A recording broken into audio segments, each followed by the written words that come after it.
A little old lady was walking down the street dragging two large plastic garbage bags behind her. One of the bags was ripped, and every once in a while, a 20 schlo fell out onto the sidewalk.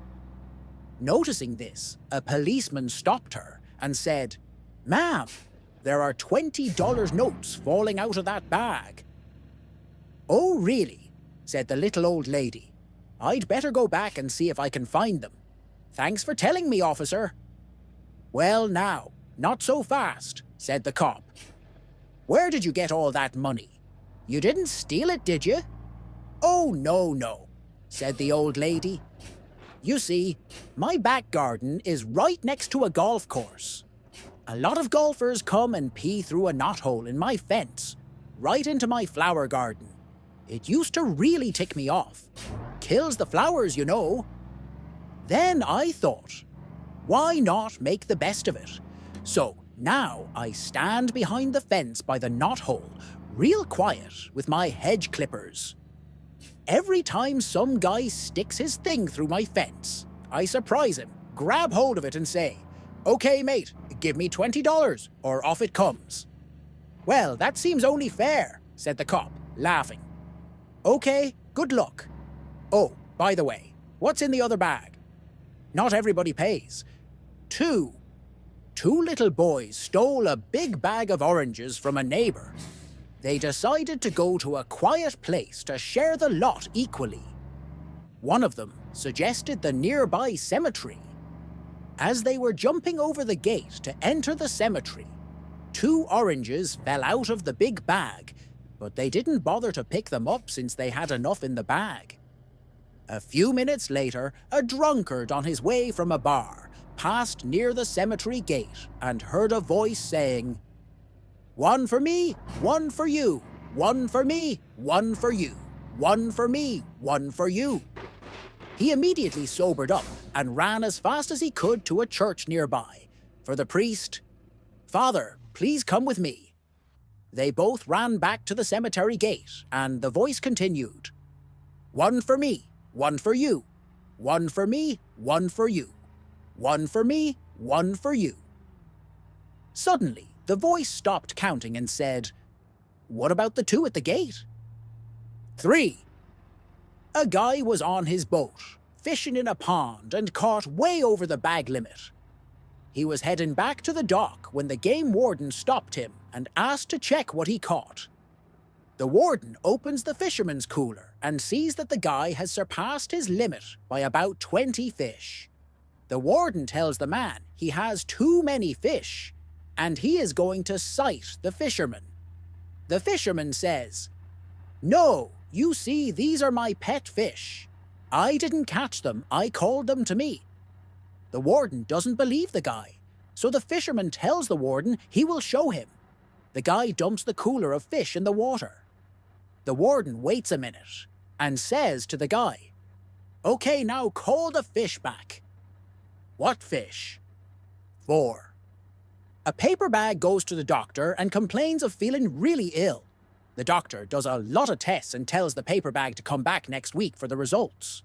The following week, the paper bag is extremely distressed to be told by his doctor that he has hepatitis B. 'But how can this be?' he cries. 'I'm only a paper bag.'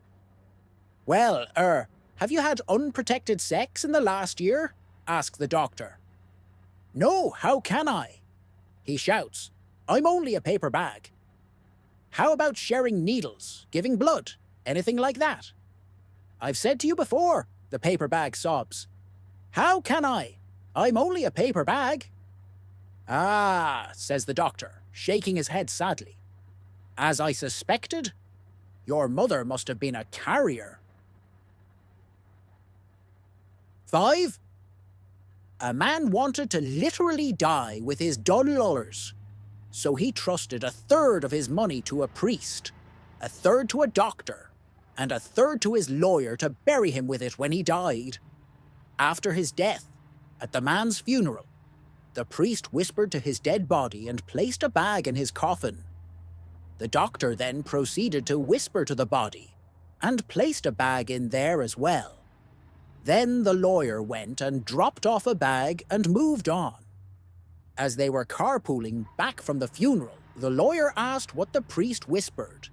The priest, with tears in his eyes, said that he had to confess he spent some of the money on an orphanage so that some hungry kids would not starve, and that he felt bad for what he had done, but that he had no choice.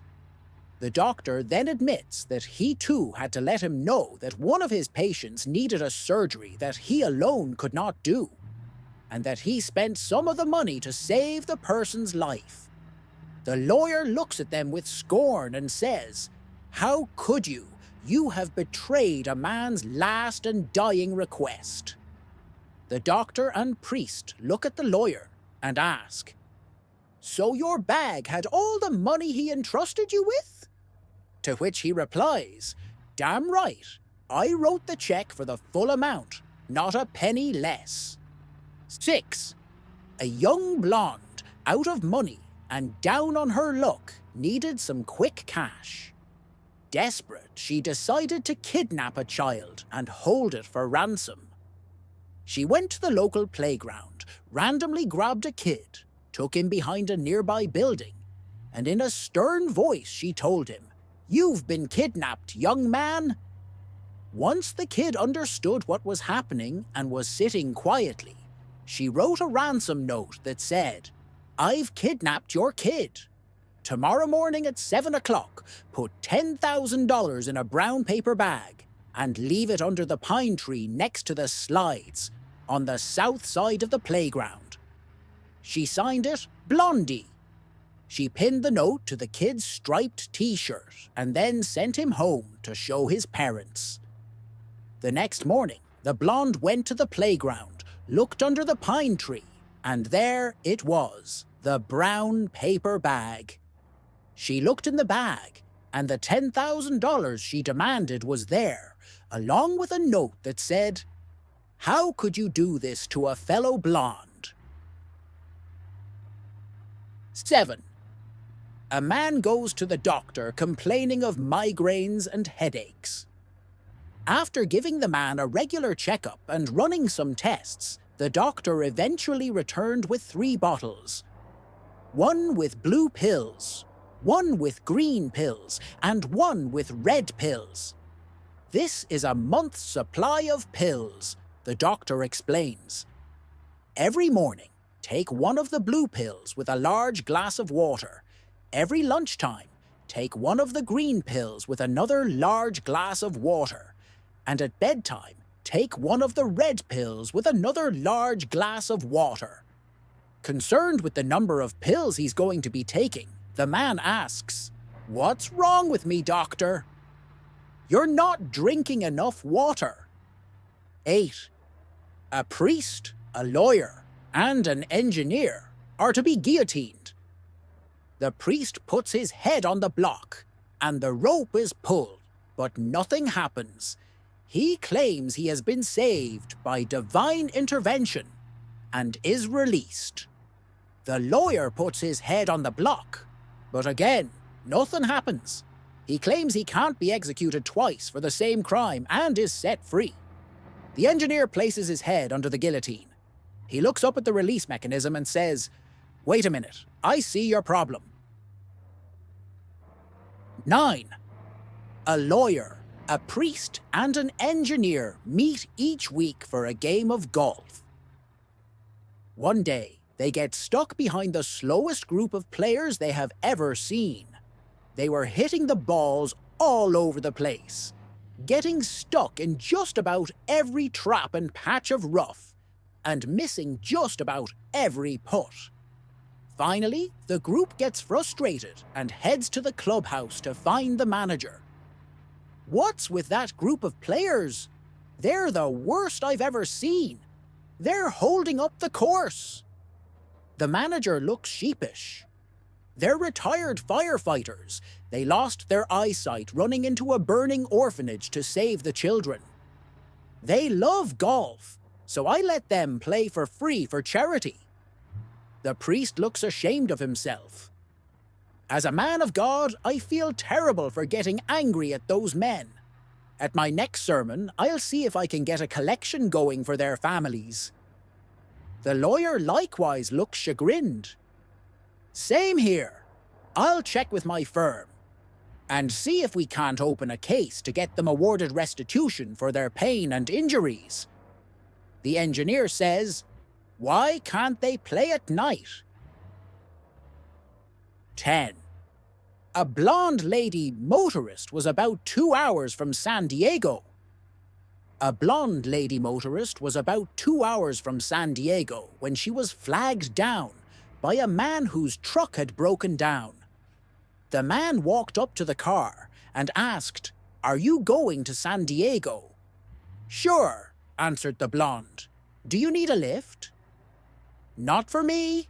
I'll be spending the next 3 hours fixing my truck. My problem is I've got 2 chimpanzees in the back that have to be taken to the San Diego Zoo. They're a bit stressed already, so I don't want to keep them on the road all day.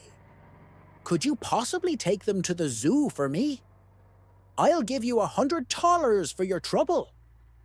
"I'd be happy to," said the blonde. So the 2 chimpanzees were ushered into the back seat of the blonde's car and carefully strapped into their seatbelts. And off they went. 5 hours later, the truck driver was driving through the heart of San Diego, when suddenly he was horrified. There was the blonde walking down the street, holding hands with the 2 chimps, much to the amusement of a big crowd. With a screech of brakes, he pulled off the road and ran over to the blonde. "What are you doing here?" he demanded. "I gave you $100 to take these chimpanzees to the zoo." "Yes, I know you did," said the blonde. "But we had money left over, so now we're going to SeaWorld." 11. 4 Catholic ladies are having coffee together, discussing how important their children are. The first one tells her friends, "My son is a priest. When he walks into a room, everyone calls him Father." The second Catholic woman chirps, "Well, my son is a bishop. Whenever he walks into a room, people say, 'Your Grace.'" The third Catholic woman says, smugly, "Well, not to put you down, but my son is a cardinal. Whenever he walks into a room, people say, 'Your Eminence.'" The fourth Catholic woman sips her coffee in silence. The first 3 women give her a subtle, "Well," she replies, "My son is a charismatic, 6'2", muscular male stripper. When he enters into a room, people say, 'My goodness.'" 12. A Canadian was having coffee and croissants with butter and jam in a cafe when an American tourist, chewing gum, sat down next to him. The Canadian politely ignored the American, who, nevertheless, started up a conversation. The American snapped his gum and said, "You Canadian folk eat the whole bread." The Canadian frowned, annoyed with being bothered during his breakfast, and replied, "Of course." The Americans blew a huge bubble. "We don't. In the States, we only eat what's inside. The crusts we collect in a container, recycle them, transform them into croissants, and sell them to Canada." The American had a smirk on his face. The Canadian listened in silence. The American persisted, "Do you eat jam with your bread?" Sighing, the Canadian replied, "Of course." Cracking his gum between his teeth, the American said, "We don't. In the States, we eat fresh fruit for breakfast. Then we put all the peels, seeds, and the leftovers in containers, recycle them, transform them into jam, and sell it to Canada."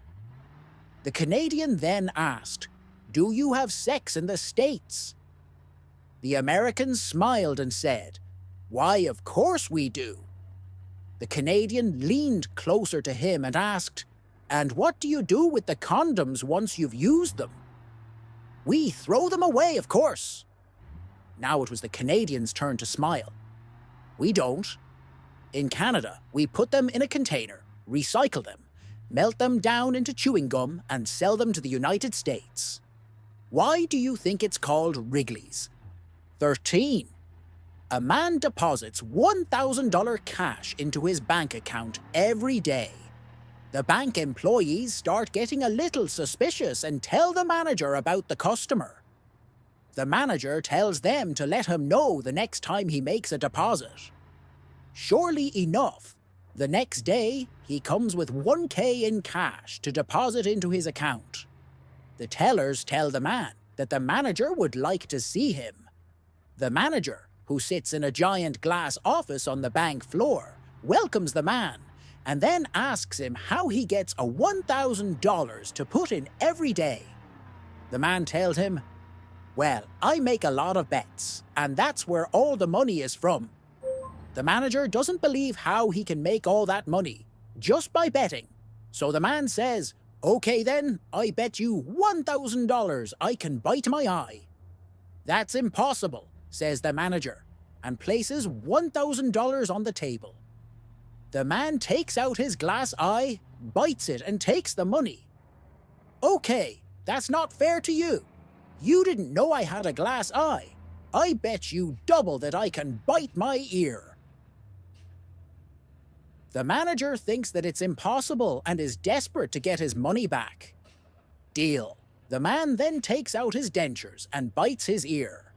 The manager is embarrassed and upset he's lost all that money on a stupid bet.